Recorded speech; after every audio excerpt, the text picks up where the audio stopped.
எல்லோருக்கும் happy morning. இன்றைக்கி நல்ல சுவையான நார்த் இந்தியன் ஸ்பெஷல் தால் தட்கா எப்படி பண்ணலான்னு பார்க்கலாம் வாங்க. அதுக்கு முன்னாடி என்னோட பேஜை சப்ஸ்கிரைப் பண்ணாதவங்க சப்ஸ்கிரைப் பண்ணிக்கோங்க. இது சப்பாத்தி ரோட்டிக்கெல்லாம் சூப்பரான சைட் டிஷ்ஷாக இருக்கும். ஒரு கடாயில் கொஞ்சமாக எண்ணெய், சீரகம், பூண்டை குட்டி குட்டியாக கட் பண்ணி ஆட் பண்ணிக்கோங்க.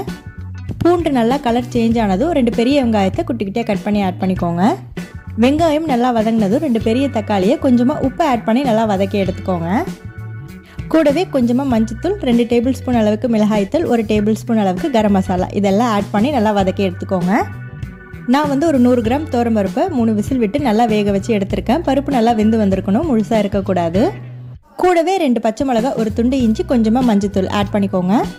குழம்புக்கு தேவையான அளவுக்கு தண்ணி ஊற்றி அடுப்பில் வச்சுக்கோங்க.